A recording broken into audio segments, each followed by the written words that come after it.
100 expériences à vivre avant de mourir.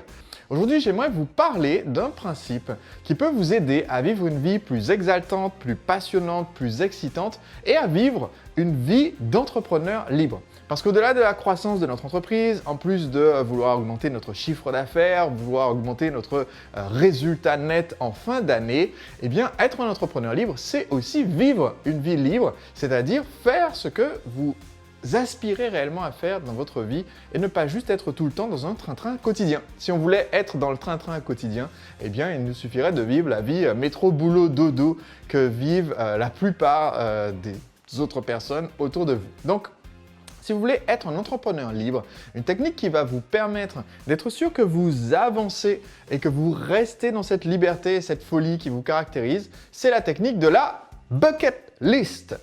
Alors vous savez, j'aime pas trop les anglicismes et c'est un des principes opérationnels chez les marketeurs français qu'on utilise toujours le mot français pour communiquer une idée, mais malheureusement, j'ai pas trouvé particulièrement une expression française qui soit aussi bien que l'expression de nos amis américains. Donc, aux États-Unis, nos amis américains ont une expression qui est to kick the bucket, ça veut dire passer l'arme à gauche. Et quand ils réfléchissent à ce qu'ils veulent faire dans leur vie, eh bien, ils disent « je vais faire ma bucket list », c'est-à-dire la liste des choses que je veux faire avant de kick the bucket, donc avant de mourir. En français, on dirait « voilà ma liste d'expériences à vivre ». Pour créer votre liste d'expériences à vivre, il y a un livre que je recommande fortement, que j'ai lu il y a quelques années et qui m'a permis de démarrer ma liste. C'est le livre « No Opportunity Wasted » de Phil Keoghan. Donc l'acronyme c'est NOW et en français c'est comment ne pas gâcher d'opportunités. J'ai déjà mentionné ce livre dans une précédente vidéo où je vous expliquais comment faire disparaître vos excuses et je vous donnais même un petit test pour savoir si vous êtes coincé. Je vous mettrai le lien de cette vidéo dans la description ci-dessous. Aujourd'hui, j'aimerais parler spécifiquement du fait de se créer une liste d'expériences à vivre et je vais vous donner un exemple. Donc, premièrement, pourquoi le faire? Je vous l'ai dit, c'est si vous n'avez pas cette liste, vous ne savez pas quels sont vraiment vos rêves, vous y avez juste vaguement pensé, eh bien, croyez-moi, ils ne vont pas se réaliser. Donc, le simple fait de se poser et de mettre cette liste par écrit vous aide à, petit accomplir des éléments de sa liste. Je vais même vous citer quelques exemples. J'ai pris, il y a maintenant plus de 5 ans, le temps de poser des questions à certains de mes amis. Et donc récemment, j'ai dit à Olivier Roland, bah, tiens, je suis tombé sur une vieille note dans mon téléphone. Et cette note s'appelait la bucket list d'Olivier Roland, parce que je t'avais posé la question, tu ne l'avais pas écrit et moi j'ai écrit. Et du coup, je lui ai redemandé pour chacun des éléments qu'on avait notés pour sa liste, est-ce qu'il l'avait fait ou non. Et en fait, beaucoup de ces éléments avaient déjà été accomplis, mais le fait que je lui relise sa liste lui a rappelé des éléments qu'il avait oubliés, qu'il voulait faire, et que du coup, il s'est dit, bah tiens, il faut que je me le planifie. Donc le simple fait d'avoir cette liste vous aide à être sûr que ces beaux rêves d'activités passionnantes et exaltantes ne sont pas oubliés. Donc, qu'est-ce que c'est que la bucket list? C'est tout simplement une liste de vos expériences à vivre. Vous pouvez aller jusqu'à 100 ou au-delà. Moi, je me suis fixé un objectif de 100 expériences à vivre quand j'ai commencé ma liste. Donc, il y avait 100 éléments. Et puis, petit à petit, quand j'ai des nouvelles idées, quand j'entends quelqu'un raconter une de ses vacances extraordinaires, je les ajoute. Donc, comment démarrer votre liste? C'est tout simple. Premièrement, vous posez la question « qu'est-ce que je veux faire avant de mourir ?» Donc, vous allez peut-être trouver 10-15 idées. Donc, la première étape, c'est un brainstorming. C'est juste vous vous posez, vous réfléchissez, qu'est-ce que j'aimerais faire? La deuxième étape, c'est un échange. Vous prenez un petit peu de temps pour discuter avec d'autres personnes de ce que eux aimeraient faire dans leur vie avant de mourir et vous allez sûrement avoir d'excellentes idées qui vous viennent de ces conversations. Ce qui m'amène donc à cette troisième étape. La troisième étape, c'est n'hésitez pas à piller les idées des autres. Parce que c'est pas parce qu'une personne a fait un saut en parachute une fois dans sa vie que vous ne pourriez pas faire de même. Donc, si vous voyez que certains de vos amis ont eu des idées excellentes, ont vécu des expériences mémorables, eh bien, vous pouvez choisir de vivre ces mêmes expériences. Donc, pour vous aider à démarrer votre liste, j'aimerais vous lire quelques-uns des éléments de ma liste de 100 expériences à vivre et je vous mettrai le lien aussi dans la description de cette vidéo. Alors, j'ai un peu dépassé le nombre de 100 puisque aujourd'hui, dans ma liste de 100 expériences à vivre, j'en ai 243 et sur les 243, j'en ai réalisé environ un quart, c'est-à-dire 73.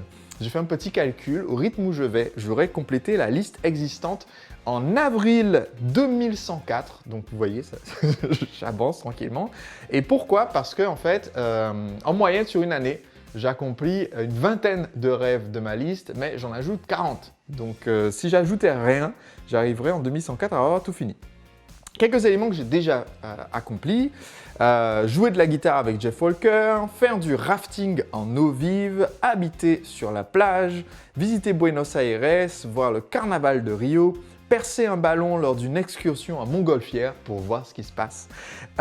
Autres éléments que j'ai fait, faire de la plongée, du ski nautique, du jet ski, un saut en deltaplane à Rio de Janeiro, participer à un vrai combat aérien, donc avec des vrais avions, participer à la plus grande bataille de tomates du monde qui s'appelle la Tomatina. Je crois que j'ai une vidéo que j'ai mise sur YouTube. Si oui, je mettrai le lien aussi dans la description de cette vidéo.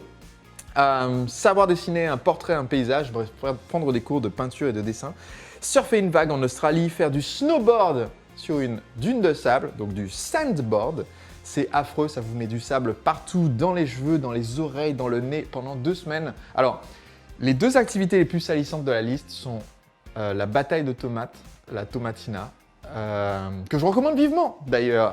Mais après, vous allez avoir du jus de tomate en vous douchant, même 2 semaines plus tard. Vous ne savez pas d'où il est sorti. Vous allez trouver des pots de tomates dans la douche parce que il y a, je crois, 125 tonnes de tomates qu'on utilise pour faire la bataille. Ce sont des tomates en fait qui n'étaient plus propres à la consommation, mais que les producteurs de tomates de la région de Buñol en Espagne mettent à disposition pour ce festival annuel en août chaque année. Génial.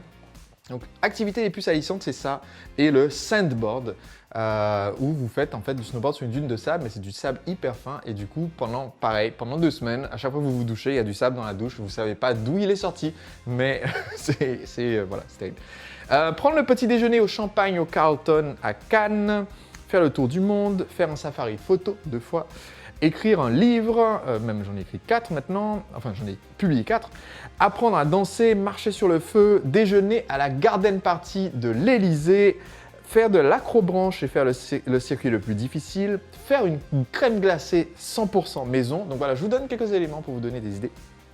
Participer à un record mondial de danse de groupe, chevaucher un éléphant, monter à cheval, manger du cheval, c'est 2 éléments différents de ma liste et c'était pas le même cheval, voir les chutes du Niagara, faire du camping en tente et survivre, avoir ma propre émission de radio, prendre un bain de mer en Bretagne en hiver, ça c'est le genre de choses que vous faites une fois dans votre vie, mais vous le faites au moins une fois, faire une soirée costumée à Salsa en la Playa, tenir 10 secondes au-dessus de l'eau en flyboard, un excellent sport que je recommande vivement si vous aimez les sports nautiques, vous êtes comme Iron Man et vous volez au-dessus de l'eau, c'est inventé par un Français, donc le flyboard, hautement recommandé par Sébastien. Faire une course en Segway, c'est pas particulièrement excitant une fois qu'on le fait, mais dans l'idée, c'était sympa. C'est un peu comme faire une course en poussant des poussettes de bébé, quoi. C'est pas la course de haute vitesse.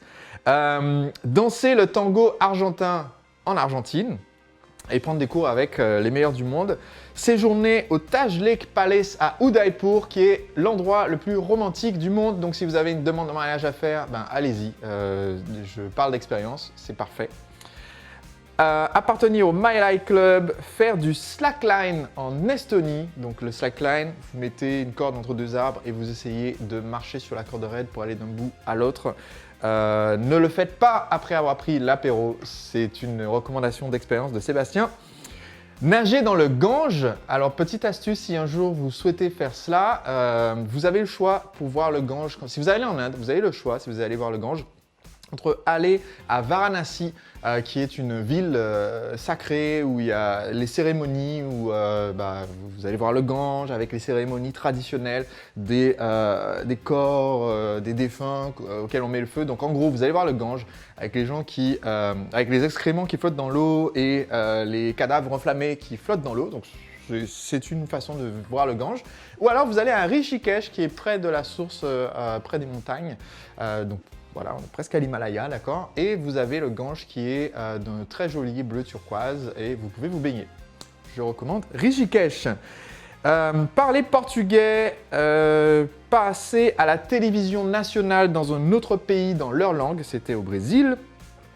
Me balader à 356 mètres d'altitude sans garde-fou et sans filet sur la tour CN à Toronto, apprendre l'hypnose érectionienne, devenir praticien en PNL, fabriquer mes propres pâtes, lasagnes, tagliatelles et spaghettis moi-même, faire un spectacle d'improvisation. Voilà quelques-uns des éléments que j'ai fait dans ma liste. Et en fait, je ne les aurais jamais faits si je ne les avais pas listés. Il me reste encore maintenant 170 éléments à faire, encore non cochés dans la liste. Je vous mettrai le lien pour que vous puissiez voir. N'hésitez pas à piller dans cette liste. Si vous avez des astuces pour m'aider à les réaliser, parce que certains sont peut-être un peu difficiles, il y a beaucoup d'éléments dans ma liste dont je n'ai absolument aucune idée de comment je vais faire pour les faire se réaliser. Eh bien, n'hésitez pas à me le dire dans les commentaires. Je suis preneur de toutes les astuces. Et ça m'amène aussi à une quatrième et dernière technique par rapport à votre life list.